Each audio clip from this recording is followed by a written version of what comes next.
Bonjour, bonsoir, chers frères et sœurs qui aiment l'histoire.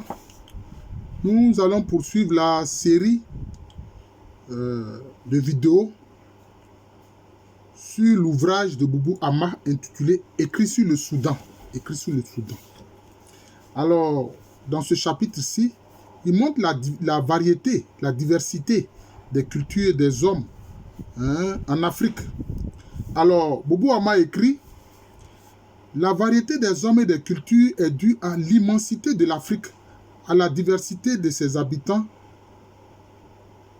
géographiques, au brassage des peuples et des religions, au voisinage méditerranéen, vallée du Nil, qui influençait l'art, les religions et les cultures de la zone soudano-sahélienne. Moi-même, j'ai vu des documentaires où il est dit que la représentation de la carte de l'Afrique telle que c'est fait jusqu'à aujourd'hui, c'est minoré. C'est-à-dire qu'on n'indique pas la véritable superficie de l'Afrique, qui est beaucoup plus grande que ce que l'on nous présente actuellement. Quand le Sahara était humide, toute l'Afrique saharienne et soudanaise ne formait qu'une même savane avec ce qu'on désigne aujourd'hui sous le nom de la zone soudano-sahélienne. Avec le passé de cet ensemble, l'on comprend mieux les parentés qui continuent de se tisser entre différents peuples du Soudan et du Sahel sur le triple plan de... Bon, il a écrit de la race, Bon, moi, c'est un terme, parce qu'il y a une seule espèce humaine, de la religion, de la culture, qui fait que l'islam de plus en plus pénètre cette partie de notre continent.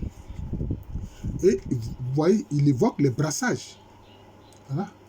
Mais aujourd'hui, on oppose les gens, on dit oui, des Dogons contre des Peuls, etc. Les autres contre les Touaregs, les Keltamachèques, etc. Bon, voilà. Et ça, c'est la géostratégie des criminels, en fait. L'assèchement du désert entraîna l'isolement de certains habitats géographiques, favorisa des différenciations ethniques et leur diversité conséquente, nuança les habitats de l'homme dans le Sahara et empêcha l'unification des races dans cette partie de l'Afrique. Bon, vous savez ce que je dis, je dis c'est la même espèce humaine avec des variétés, c'est tout. Cependant, les idées, les hommes et leurs religions n'ont jamais cessé de traverser le grand désert qui eut une importance certaine sur l'islamisation des Berbères et des Noirs et de la zone soudano-sahélienne.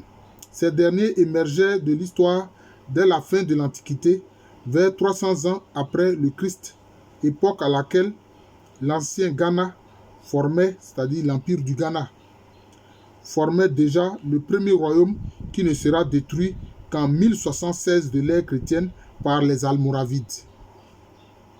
Ceux-ci favorisaient, grâce au commerce, l'islamisation des Noirs du Sahel qui à leur tour transportaient l'islam jusqu'à la lisière de la forêt. Installé dans le Tekrou, c'est-à-dire c'est du côté du Sénégal actuel, le Soso, du côté de la Guinée actuelle, et le Diara, il gagna le Mali et le Songoï, qui le propagèrent dans le Soudan central en direction du bassin du Tchad, qui reçut aussi l'islam arabe de la vallée du Nil. La zone soudano-sahélienne, dès le haut Moyen-Âge, eut des contacts socio-économiques suivis avec le Maghreb et l'Égypte, avec les techniques méditerranéennes et plus tard avec la culture, l'art et la langue arabe. Ensuite, il parle de l'évolution des influences.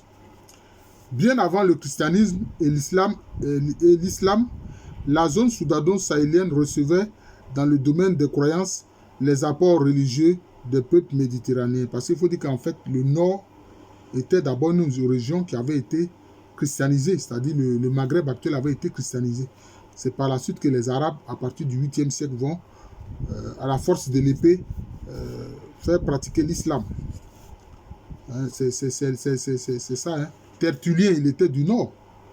Tertullien, qui est un père de l'église, était du nord. Même Saint Augustin et sa mère Sainte Monique, c'était des Berbères qui étaient chrétiens. Les chiffres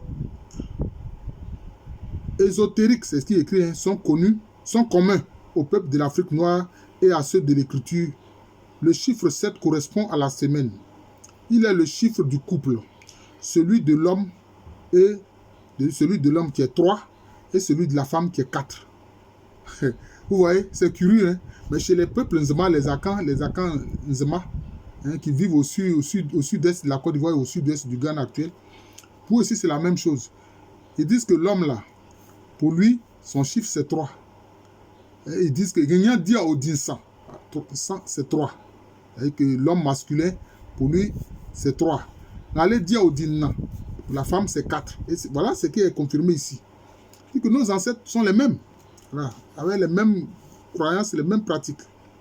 Chez les animistes, ces chiffres 7, 9, 99 reviennent souvent pour fixer la durée des sacrifices. Tu donneras en aumône 7 galettes 2 fois 7 jours. Tu donneras en aumône aux enfants qui ne portent pas encore de vêtements 100 galettes moins une, c'est-à-dire 99 galettes, ou cola, ou morceaux de sucre. Tu feras une neuvaine après laquelle tu sacrifieras un mouton blanc à plusieurs couleurs. Bon là, je ne comprends pas bien un mouton blanc à plusieurs couleurs, ça je ne comprends pas. Mais c'est ce qui est écrit ici, peut-être que c'est, je ne sais pas si c'est une erreur. La notion de jour faste ou néfaste, de la chance ou de la malchance est elle aussi commune à l'Afrique noire et au peuple méditerranéen. Bon, il faut dire que, en fait, quand on dit faste, néfaste, ça dépend. Faste, quand on peut pratiquer les activités économiques. Et puis ce qu'on appelait néfaste, ce sont les jours qui sont consacrés au rite et au rituel. Voilà, là, on ne fait pas d'activité économique. Ces jours-là sont consacrés au rite et au rituel. Donc, à l'aspect spirituel. Voilà, c'est ça, en fait. Donc, je reprends la notion de jour faste ou néfaste, de la chance ou de la malchance est elle aussi commune à l'Afrique noire et au peuple méditerranéen. Dans la zone soudano-sahélienne, du moins chez les animistes de la savane, le mardi est le jour du sang. Dieu, bon, il y a même ici Mars pour les occidentaux. Mercredi, celui des voyageurs, des affaires. Bon, il dit Mercure, Dieu Mercure, la divinité Mercure. Divinité des chercheurs, des commerçants et des voleurs. Jeudi, celui de Dongo, le génie ou l'esprit de l'orage, dont le symbole dans la religion des Songhai est une hache métallique pourvue d'une clochette. Vous voyez, ça fait penser à un orisha, à un esprit des Yoruba. Voilà. L'esprit de la foudre, de l'orage. Tout cela ne rappelle-t-il pas Zeus grec et Jupiter romain? Il y a des choses qu'on ne fait pas un lundi ou qui sont interdites un samedi ou un dimanche. Voilà. Bon, en fait, si on voit bien, il y a eu même depuis des siècles une circulation de la culture entre l'Afrique et puis le monde hellénique et puis le monde romain à travers l'Égypte antique. Ça, c'est clair, c'est par l'Égypte antique. C'est de ça qu'il s'agit. Voilà. Il y a des choses qu'on ne fait pas un lundi ou qui sont interdites un samedi ou un dimanche. Le vendredi, jour de Vénus, est considéré comme étant un jour lourd. Les chefs n'aiment pas que les grandes fêtes musulmanes tombent sur ce jour dont les réjouissances sont néfastes pour les souverains. Ou même pour les imams. Parce qu'on dit qu'ils ne veulent pas dire la grande prière 2 fois. Voilà.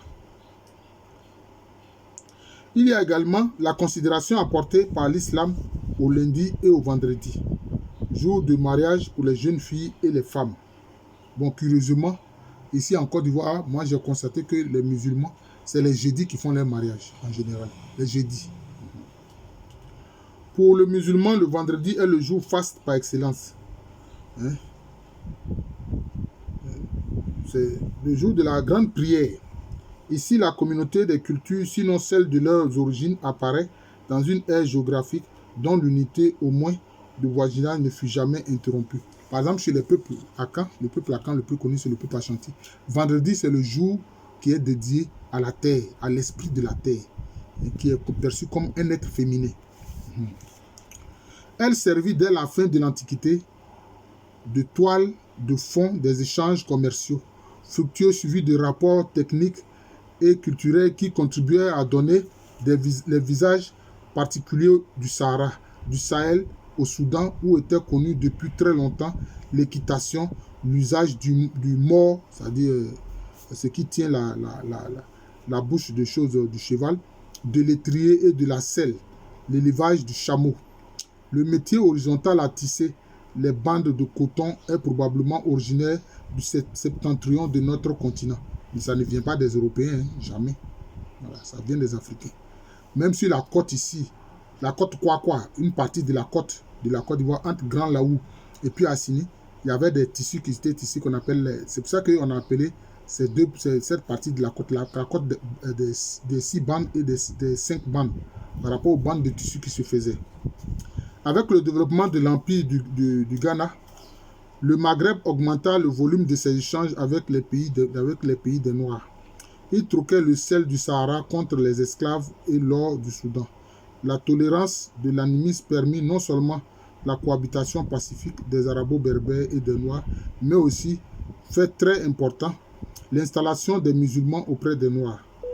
On veut dire plutôt des musulmans arabes. La paix et la sécurité des routes permit l'intensification du commerce, le transfert des idées et des techniques. L'introduction du Coran et de sa morale, celle de l'écriture qui apporta une dimension nouvelle. Mais en Afrique, il y avait des écritures. En Afrique, mais il y avait plus d'écriture qu'ailleurs. Voilà, j'ai fait une vidéo là-dessus pour qu'on sache cela. Voilà. L'empire du Ghana est né du dedans, miné du dedans, s'écroula sous les coups des Berbères, du Soso et du Mandé de Sundiata Keïta qui, à partir de 1235 à 1240, prit la relève.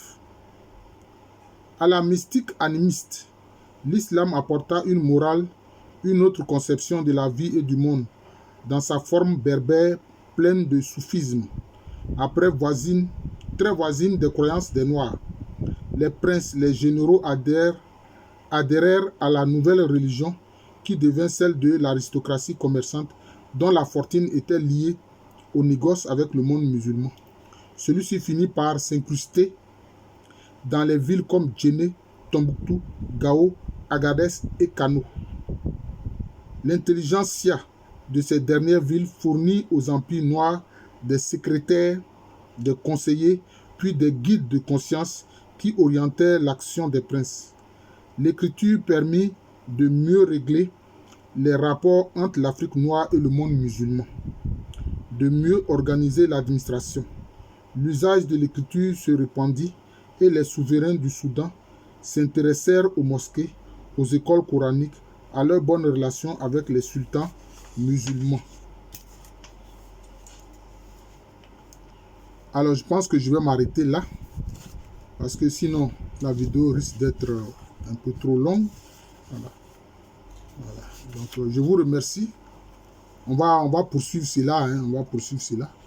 Donc vous voyez que Boubou Ama essaie de montrer à travers ce chapitre-là les brassages humains d'abord, ensuite les brassages culturels. Voilà. Mais dire que l'administration, l'écriture, etc., ça a été avec l'apport de l'islam, je ne pense pas. Il y avait d'abord des écritures locales. Voilà. L'écriture Nsibidi, il y avait quelquefois des écritures qui étaient des pictogrammes. Voilà. C'était des pictogrammes. C'est ça. Ou bien des idéogrammes. C'était comme ça les premières écritures africaines. Donc c'est semblable aux hiéroglyphes. Maintenant, l'islamisation a apporté ce que les